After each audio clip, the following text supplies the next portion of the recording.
Good morning. This is your reminder that you are the boss of yourself, which means you only have one employee, which makes them super valuable. You better be kind to them. Good morning, friends.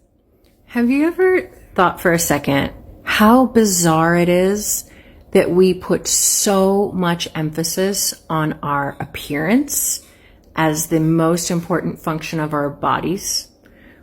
Meanwhile, our brains are thinking and our eyes are seeing, and there are so many things our bodies are doing that we don't even understand how it works yet. It's a marvel. The body is a marvel. And yet we are still just obsessed and harming ourselves and limiting ourselves based on what our appearance is. I mean, that is so bizarre. It's like getting a shiny new iPhone and only caring about its sleek design features. Stop being afraid of being ugly. I swear to God, if you just get over that. I love this creator. This is so true. Pretty privilege is ableism and white supremacy.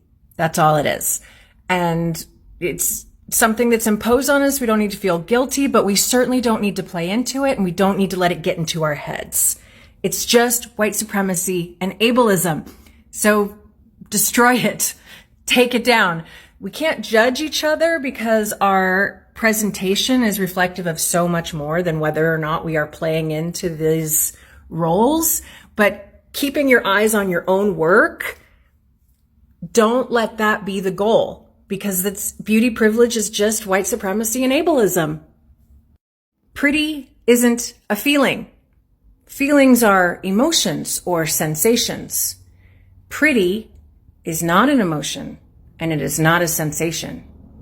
It's an external judgment. It's not a feeling. I think when people say, I feel pretty, what they're actually saying is either my outside presentation is the way I want to express myself in the world, or they are saying, I am full of self-love. And with both of those meanings, the only way we're really allowed to take joy in those things is if it is approved of by a society that says we have to be pretty. But really, you can just enjoy feeling confident in yourself for your own reasons. Hey, talk nice to yourself today. Don't talk about my friend that way. I think a lot of people over the course of this pandemic have had reason to start asking themselves in new ways, what is my value if I can't contribute at work? If I'm not being rewarded for my work, what am I worth? And as someone who is disabled and has had to really look those fears of being a burden right in the face, let me tell you how I resolved it for myself. I truly, deeply believe that every single human being has inherent worth and dignity. And if I believe that about everybody, I can believe that about myself too. And so then when I put those beliefs into action and I fight for all of us, that's how you find empowerment. In case nobody's told you today, you're doing great. It's really rough out here. It's the day after Christmas, and after a big thing like this, where there's a lot of buildup and a lot of excitement and a big deadline, and then it's over, often that can be kind of depressing. It's like, oh, all that for this, and now what? So, if that's how you're feeling today, I hope that you will take really good care of yourself today, because you've been working really hard to make Christmas happen. And so today, I hope that you take care of the body that made all of that possible. So for me, I ask myself every morning, what do you need?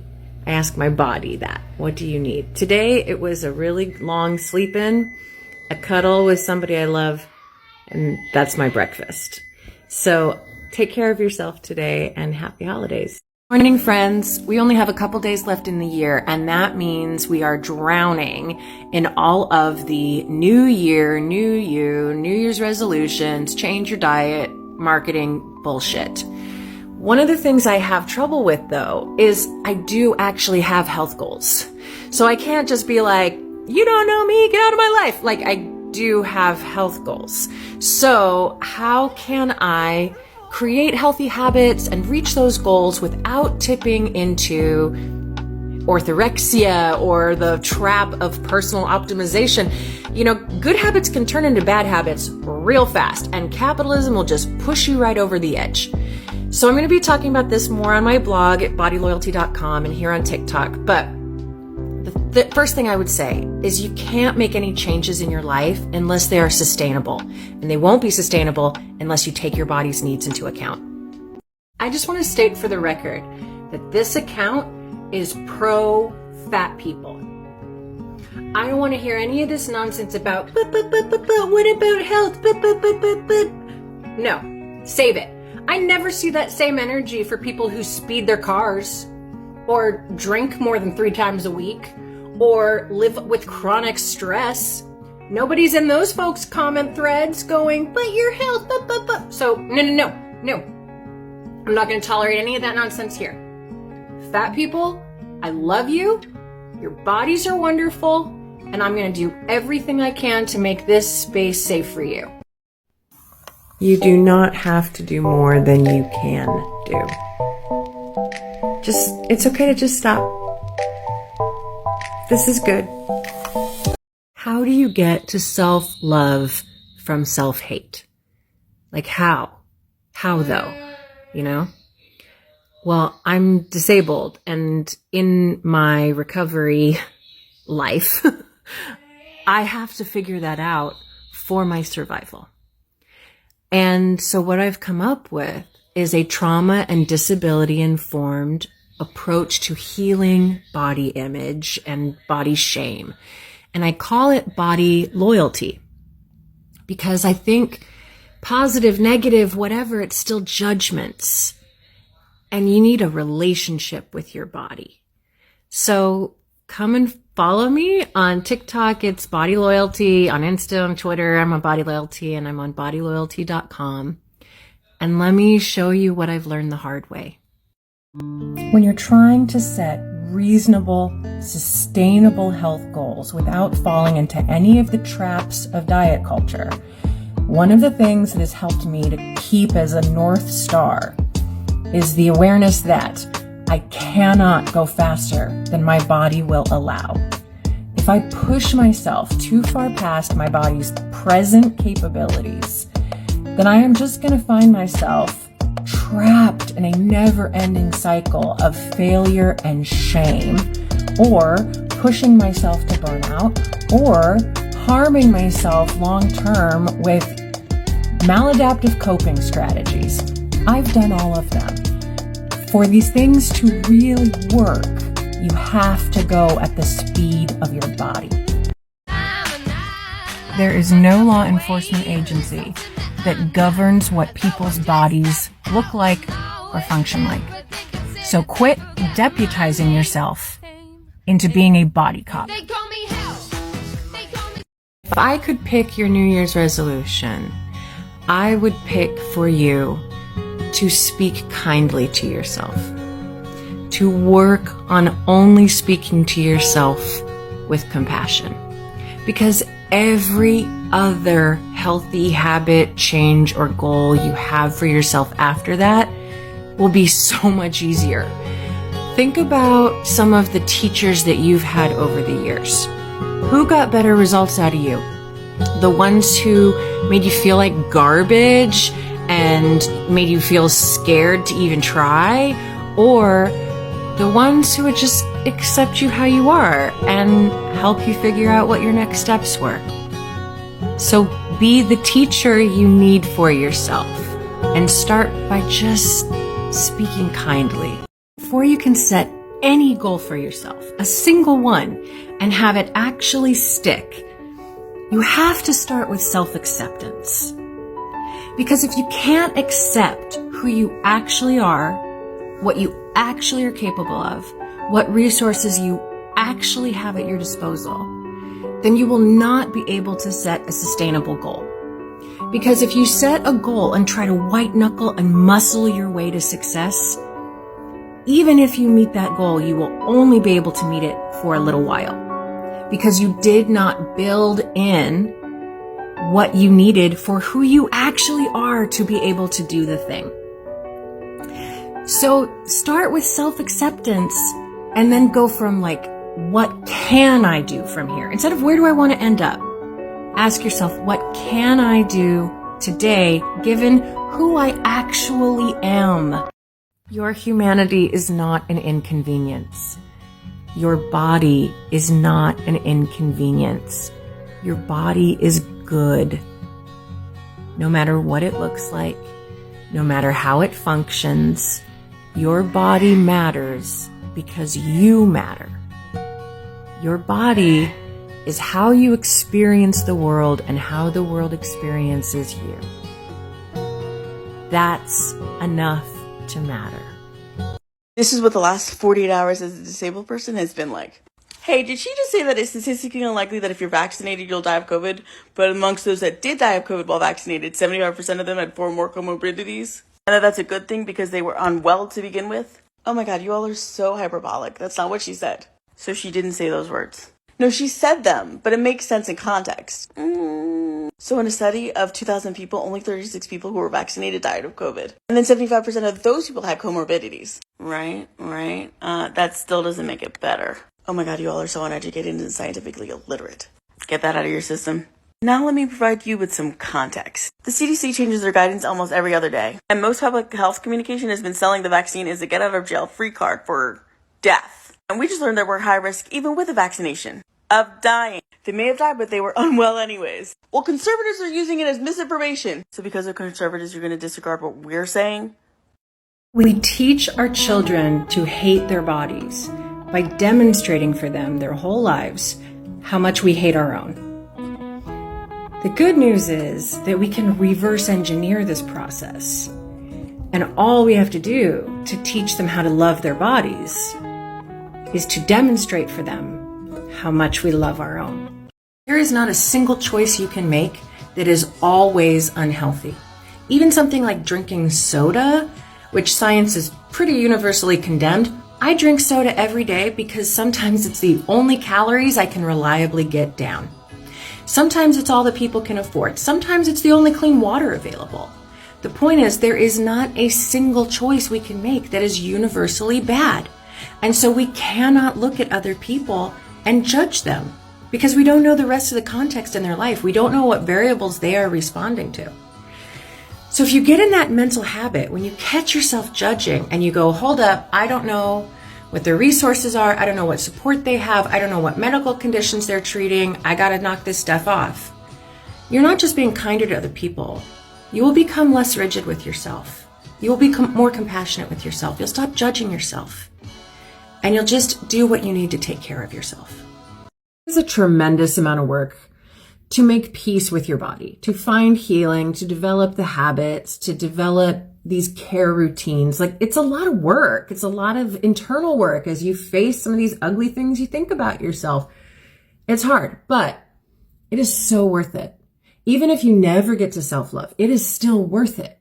Because just think about the money alone. How much money are you spending trying to fix yourself? Trying to buy the thing that's going to make you feel good. Just the money you'll save alone is amazing. The time you will save, the energy you can put towards other things. It's absolutely worth it. Even if what you end up with does not look like the self-esteem lectures of your childhood, it's still worth it just to make peace.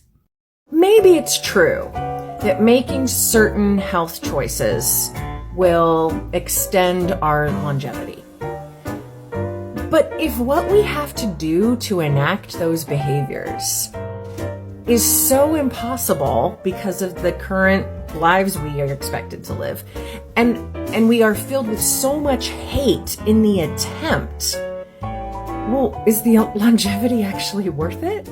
It makes me think of this episode of A Different World. Kimberly's pre-med, she's going to be a doctor, and she's dating this actor boyfriend. And so they're arguing, and she says, I'm going to be a doctor, I'm going to save lives. And her actor boyfriend goes, yeah, but what will you be saving them for? If these health choices make us miserable and hate ourselves, like, is the extra alleged year statistically worth it? Moving to California, where I won't have to do. I think just about every human has the fear deep down that they are not worthy of love. Like, intellectually, I assume there's some people out there who don't have this issue, but I have never met them. Every human I've ever known, deep down, fears that they are not worthy of love. And we were taught that by a system that wants us to believe we can only get love by working harder for it, by earning it, and making somebody money along the way. But that's not how it works. You are worthy of love by your inherent human dignity. The thing that makes you lovable is the love you offer to the people around you and the love that you are willing to accept from them. The worth is always there, but what makes people choose you is the relationship. Mama, goddess, queen, woman. The relationship you have with your body is as important, if not more so, than the most important relationships in your life. So that best friend you have, if she started to gain weight, would you love her less? As she gets older, will you think she's less beautiful? And if she gets sick, will you not be there for her? So how would you not do the same thing for yourself? It's possible. If you can be everything for somebody else, you can be everything for yourself. I love you. I want you to try a little experiment. Today, whenever you see something that really delights your senses, you see something beautiful, you hear something beautiful, you taste something beautiful, you feel something beautiful, whatever. Some experience delights your senses. I want you to think to yourself, this is a gift my body is giving me. We're very quick to blame our pain on our body, but we don't give it a lot of credit. Our senses are our unique human experience. I don't see the same things you do. I don't hear the same things you do. This is all for me. Whatever my body creates through my senses is just for me alone to navigate through the world and to experience some delight in it. So it's like a little kid that picks a dandelion and brings it to you, you know? Thanks, body. Happy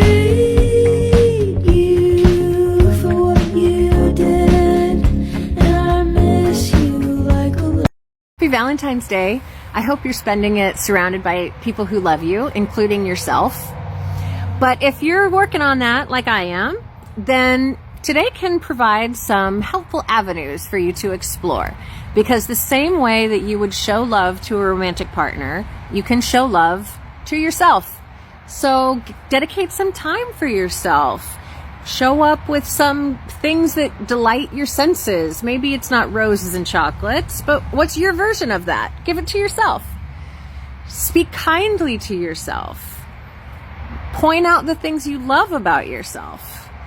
And if you do that for somebody else, you'd be romancing them, right? So maybe you could spend a little time today romancing yourself. Good morning. What are you going to do today that is body loyal? What are you going to do to show your body that you are trustworthy and you will care for it? Maybe your body really needs more rest today, and you have to take your body's side over whoever wants you to do something that's not restful. Maybe you need to eat certain foods today, and you have to take your body's side over people who tell you shouldn't be eating those foods. Maybe there's some kind of activity you need to do, and you have to take your body's side over the ways in which it's hard to do that activity. Your body is the only ride or die you're really ever going to have in this life. When your body dies, so do you. So take care of your ride. Do something today that's body loyal.